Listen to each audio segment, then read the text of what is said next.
Welcome to our Going Green podcast, and today we're going to look at the problems with Russian gas, the flight from Russian gas. My son thought from Russia with love. I thought from Russia not with much love, but we'll see.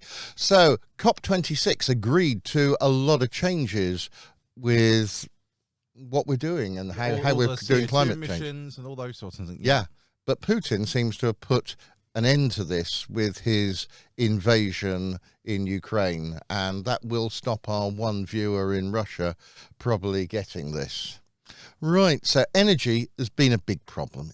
Now, it is. The UK and America use a small amount of Russian gas, but a lot of our European neighbours, they actually use a large amount of Russian gas. And I think it's fair to say, the further east you go, the more the reliance on Russian gas is. Yeah, and I'm not saying that's wrong to have done so, because obviously they've got the historic ties to having the Russian gas. So it's sort of, that's where they built the reliance on. That's where they built the economies on. So we're not saying bad for doing so, because of course it happened. We've got to live with it. Yeah, we've got gas pipelines. This is the advantage of having Russia, which is in Europe, supplying the rest of Europe by having these gas pipelines. We can get gas into Europe very easily. And cheaply. Yeah. Compared with, if you want to take it from other countries, then they would probably have to bottle the gas, because that's about, 600 times the compression? So it would be about 600 times smaller. And liquefying the gas, keeping it cold and under pressure, and shipping it to other places. And we've seen that Germany are talking about building 2 new large liquid natural gas depots so they can receive this gas from other parts. Where does Europe get its gas from? I suppose that's Russia. But also Norway, Algeria, Azerbaijan, I think was one yes, of them. and Azerbaijan, yes. And if we're thinking about trying to cut gas with Russia, or if in fact we just say we're not having oil from Russia, and they say, right, we're going to cut the gas off, then basically we're going to have to do something. At the moment, it seems that Europe gets about 40% of its gas from Russia, and I was reading that was about, they're paying $118 million a day to Russia. Mm-hmm. And this is probably fueling the war, because we may be cutting all the countries and the other finance, but if we're paying Russia $118 million a day, they can keep this war going for quite a long time, really.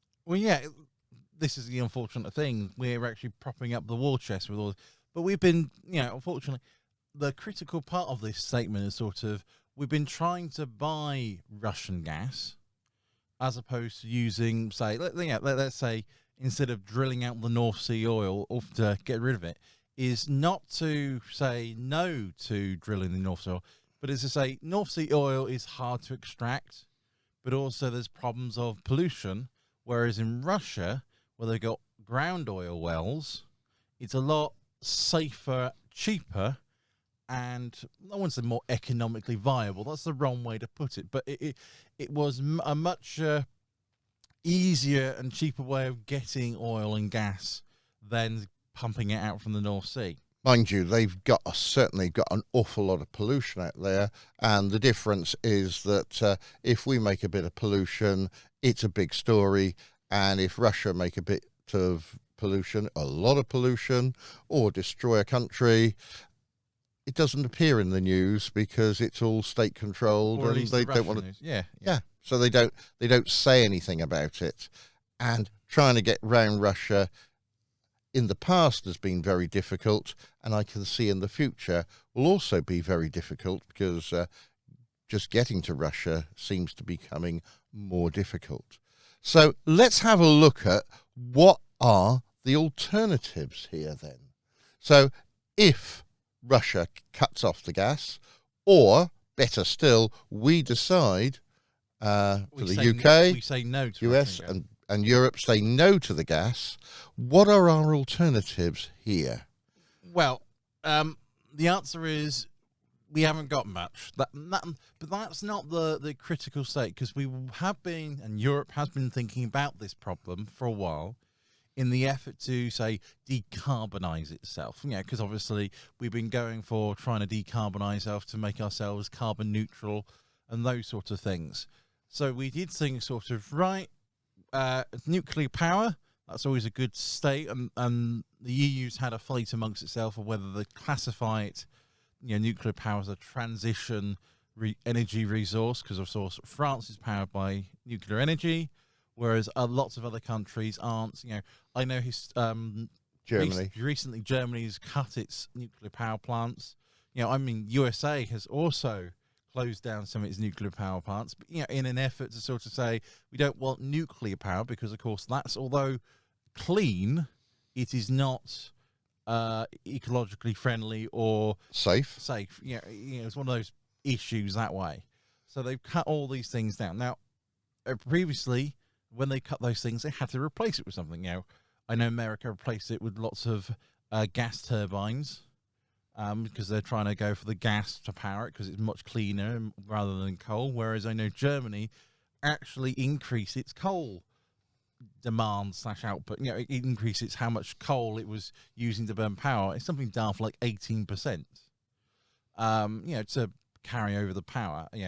But now it's sort of going, well, we're now needing to move to these, I say, eco-friendly ways, these carbon zero ways, things like this, the hydrogen production and the renewables, because of course gas isn't the way forward and won't be the way forward for it, And so the decision to cut the ties to Russian gas was aimed to be in 2030, 2040, 2050, that sort of time frame, because of course, we're developing the technology to go cleaner, and we're hoping that sort of Russia would have gone with us on the clean, so they would have had less reliance on their gas, and so that will prevent all that. Well, that's all changed, as you know, but now the EU and the US and the UK, with some other countries as well, have now gone, right, this energy transition, which we said was going to be painful, and Russia was going to probably get a little bit annoyed at us because we were buying less and less from them, but as a stage approach. Now we're going to cut formal ties off. We now need all that innovation technology to have happened. And it hasn't. Well, yeah. And we need it now. Yeah. And the problem is, if I want to sort of double the wind capacity of this country, we've got to we've got to build, we've got to install and do all these wind turbines. And with the best will in the world, if the government really went for it, it's still going to take some years to do that. Yeah, they were estimating, I was reading a report, that if the EU now, because there's a bit more political will at the moment, said, right, we need more power, if we put a solar panel or solar panels on every rooftop in Europe, that's the correct facing of the sun, so you're going to make those things, they said they could probably generate 25% of Europe's electricity demand currently. They said not any future demand, it's only current demand. And we know future demand's going to go up, don't we? So yeah, that's a big problem. Yeah. You're trying to decide which camera. I know. But anyway, so there's a huge amount of sort of capacity and willpower to do so. But will Europe sort of get on board and start promoting / getting ways to help people put solar panels on the roof and say, look, do your part, put solar panels on your roof to get rid of Russian dependence. There's a whole campaign that could be run on this, but it's sort of one of those things where, yeah, China's going to be laughing all the way to the bank, because if we don't use Russian gas, then certainly China can use all that gas and the coal and the oil. And who makes all the solar panels? Well, terrific number are made in China. So they're laughing all the way to the bank, which either way we go down. And you can see that they don't really want this war to sort of get worse, because if it degenerates into something else, they're going to lose huge markets. So it's in China's best interest to keep everybody as happy as possible. Yes, but it also doesn't want people interfering. But that's a state. That's their line they draw under. You're banning us from China as well. Well, if you're banning from one country, we're banning all of them. Yeah, it's no problem. So yeah, so there is huge things about sort of trying to do change over to renewables, and this is things like biogas. Lots of biogas developments happening because, of course, it's one of the ways to produce hydrogen. But we can, you can make a dirtier version of biogas by making natural gas, as opposed to making the hydrogen. Yeah, which of course you would make from the natural gas anyway, but they've decided to, with the meantime of needing now gas to power the transition to hydrogen, they need now natural gas, and this means food waste. Using food waste and agricultural goods or waste agricultural goods to do these cow poo. Well, no, it's not cow poo at all. It's you take corn, okay, 'cause, sweet corn, right? We eat sort of 9% of the sweet corn plant. 50% is waste that goes to animal feed, but then there's a bunch of stuff that's just not used in which way. For 40%, so that 40% can be turned into biogas at no loss, really, because whoever does that, what they would throw away, and they pay to have it thrown away, excuse me, then what would happen is they will get more money from that by turning it into biogas, which is a win situation. But it's going to take a long time to try and do this, isn't it? Trying to get totally green. This may be the spur the countries need to turn to totally green, but I have a feeling we're going to have to go an awful lot more, dare I say, black before we go green. Yeah, well, this is where countries have immediately gone through and said, we need this transition, we need to label things as transition materials. Yeah.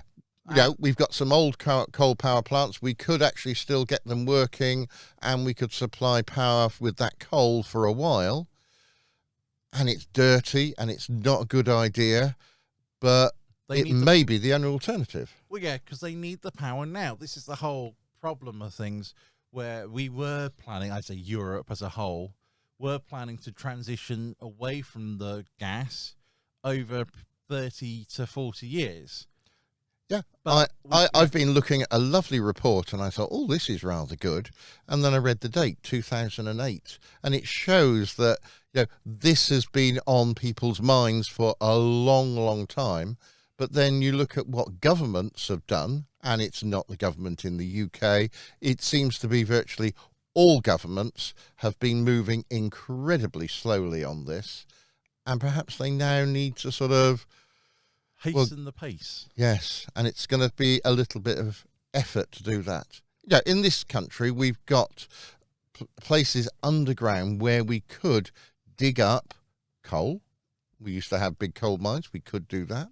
We could undergo fracking, and that's very unpopular way of sort of damaging the environment.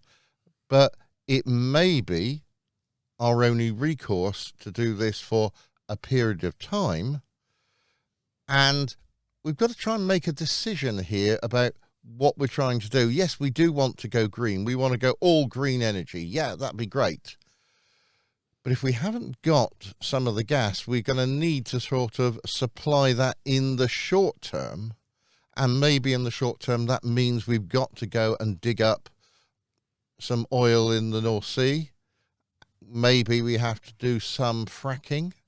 But even if we decide to do that today, and we won't get that decision done today or even in a couple of months, it's going to take probably a few years to do that. And if Russia decide to cut the gas, there's a big problem. Well, this has always been the crux of the problem in relations with Russia, is Russia always said the threat of cutting the gas, which is why the arguments for I say gas independence or independence is one of those basic things. But one of the crucial areas of, I say this, the economy which everybody's avoiding, is the fact that how much of liquid gas is actually used for, or how much of it used for power generation, and it's actually only about 40% of actual gas used for power production.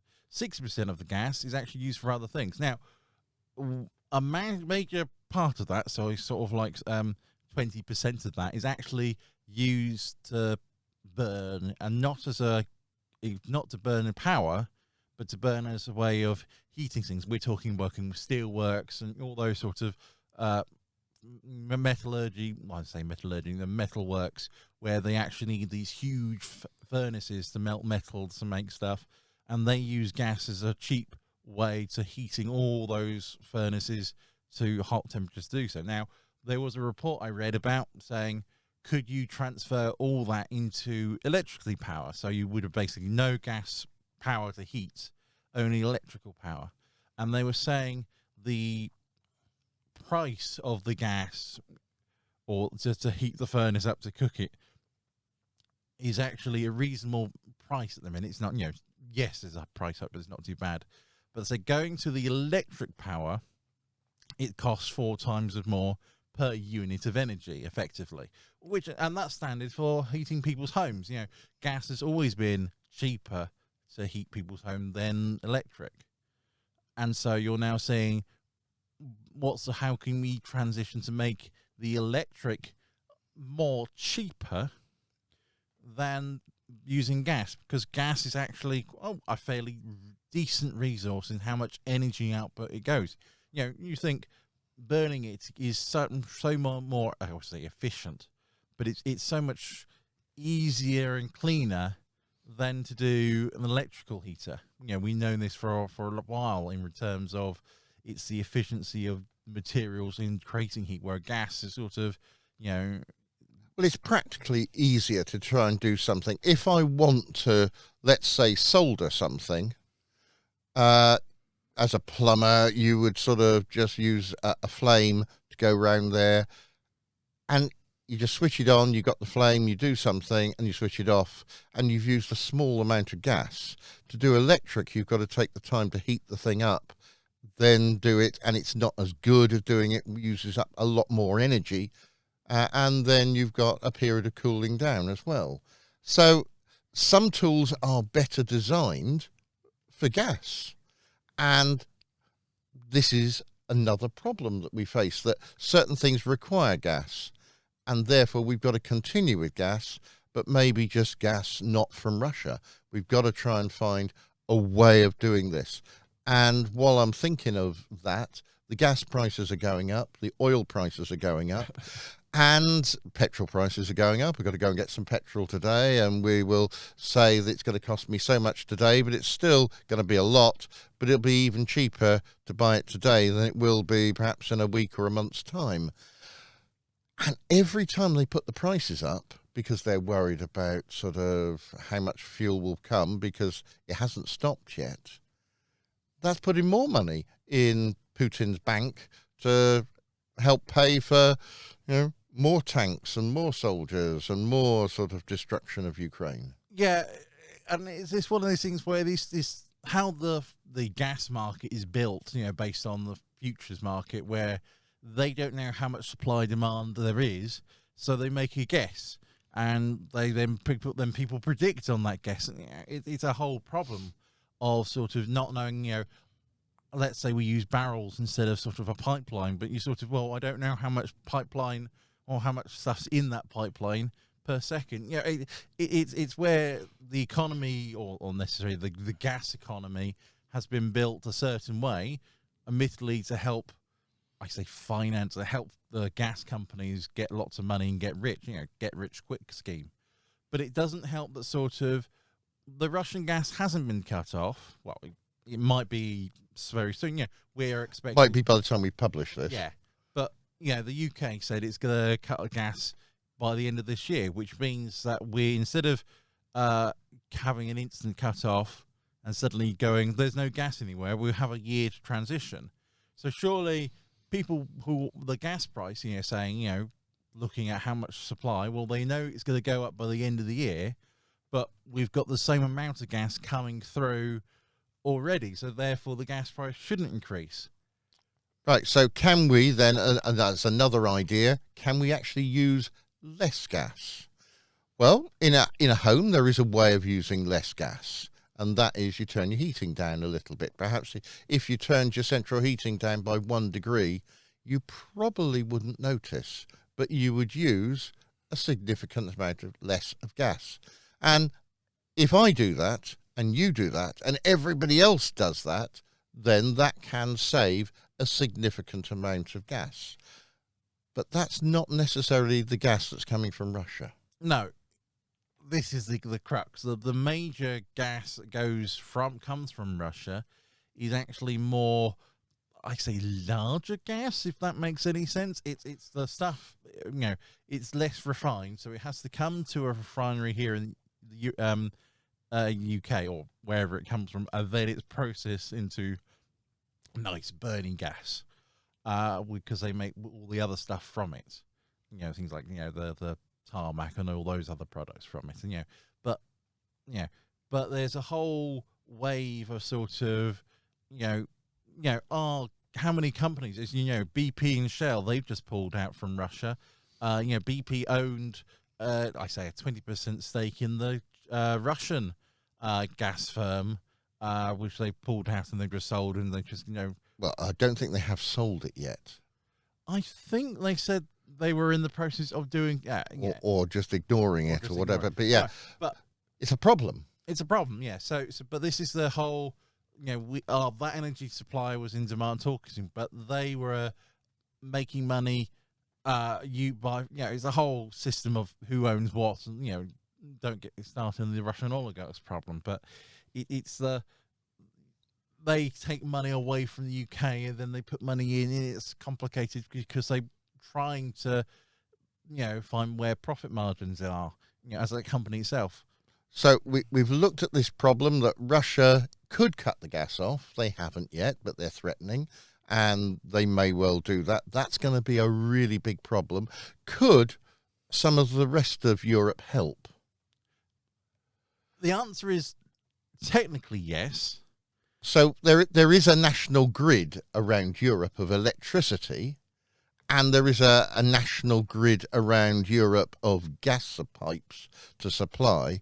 So could we, let's suppose France has got these nuclear reactors, could they ramp them up from whatever percentage they are to sort of more 100% to supply the rest of Europe? The entirety of Europe. The answer is that is technically feasible, and it's no problem doing so. It's then a matter of sort of the who pays what and sort of how much, because obviously, because how the gas and the electricity, the energy market is built is that the country's, company, whatever say that the Poland's power company, they buy their power from the Europe's grid, and France is selling their power onto the Europe's grid. So it's one of these things where there's a third party, or probably even fifth party, how it works, of who buys and sells the energy around the Europe. And so it's a matter of payments to who does the payments and cross to whom. So technically, yes, there is a grid system. There is this pipeline where we can share resources and we can share things. And it's not a matter of just sort of, we wean off sort of one of the gas pipelines because it's, easy to do so. But we're not sort of, but it's one of those things where we take almost like we split the pipe lots of different ways, and it's the same volume. We just get smaller and smaller volume of how much we get pumped through to each different place. To each different place. Yeah. But there could be sort of, well, let's all form this conglomerate of sort of Europe gas supply using the network.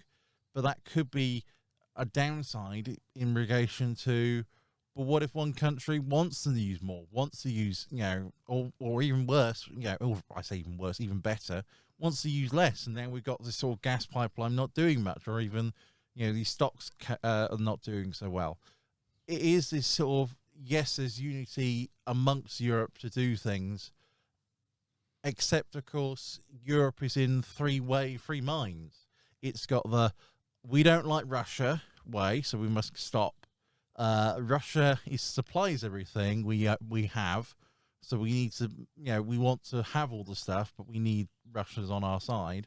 Or the third one is more sort of, how do we make sure, change it? Because Europe doesn't produce that much gas. There's not much gas supply in Europe. The only major gas supply source is actually the North Sea. Yeah, which is Norway now, really, for Europe, isn't it? Yeah. They're the main suppliers. And one of the other problems is, I suppose, that Europe hasn't got huge stockpiles of gas. They don't have a huge amount stored. The capacity they've got stored at the moment is about 30%. Yeah. Whereas they could have been storing, 90% quite happily. And they could have been buying gas at an earlier stage and storing it, whereas they say, oh, it's cheap now, we're not bothered to store it because we'll just buy it as much as we need because there aren't any problems. And then there is a problem. Yeah, well, that's the problem of sort of being gas reliant. But it's one of those things, because Europe wants to transition as to net zero, the idea of having these oil depots or fuel depots, the answer is not as good idea, because, what if one blows up?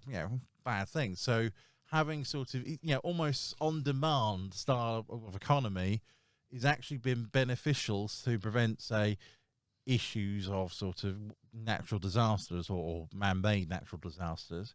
But along the same lines of, it's easier to have it just pumped in and use how much you want than anything else. Well, we are speaking here from experience, because until a couple of countries sort of overtook us, we did have the world's largest peacetime explosion here where we live in Hemel Hempstead in England. Yeah. And that was Buncefield. Mm-hmm. And that's where a little sort of container of jet aviation fuel blew up. And there does show a sort of reasons for not having enormous stockpiles of oil and gas for safety reasons. But we've also got to think now of economic reasons of why, well, there are the safety reasons, but are there sort of overriding other reasons for trying to store and stockpile oil, gas and whatever, perhaps at 90%, because that would then sort of insulate not just us, but all countries from the ravages of war and political, not will, that's the wrong way to put it, but stupidity, I thought, yeah. So we've got some ideas here. We've got this idea we've got to move to more renewables, but it's going to take time. This is the big problem that, EU proposes massive ramping up of renewables, biogas and hydrogen. And that's going to take probably 5 years. They're hoping that was going to be done by 2030. They really get their move on probably down to sort of 2027, which is still a long way in the future. I'm just going sort of 5 years here. Yeah, and this is the whole major crux of the crisis, is because, we've been predicting this for a while, or more precisely, and no one's done anything about it. But in the hopes that basically, if you stick your head in the ground, it will just, all the problems will just disappear. And they haven't. Yeah. And so we've got this problem that it's now a really tricky time. You've got a lot of political pressure. We've got a lot of people saying, all right, actually, I think there is a view in most countries that we know we're going to suffer, and we don't like what Putin's doing here, and we will accept some of this suffering if you try and do something about it. if the countries say, we are now doing renewables and we're going to spend more money on renewables, we're going to do this, this and this, and maybe you've got to help by doing that, do your part. People will get on board and do things. They feel that they are doing their bit and their part. Now, whether the situation's going to get worse and Europe's then going to be dragged into some of these things, I think they're desperately doing their best to try and not get involved, really, but it's on our doorstep. It's happening, and we know that things could get worse. And a reliance on Russia, when they're the aggressor, is a big, big problem. It is indeed. So we've got to try and make a sort of decision where we can go and what we can do from here. You've been listening to the Going Green podcast on what we're trying to do about this energy crisis. We've come up with a few ideas. They're not very good ones. They're all going to take time. They're all going to take money. And we can only wish that the people of Ukraine can have some more time while we are dilly-dallying, trying to make our minds up about what we're going to do. You've been listening to our Going Green podcast. Goodbye from Philip, and A goodbye from me. bye-bye.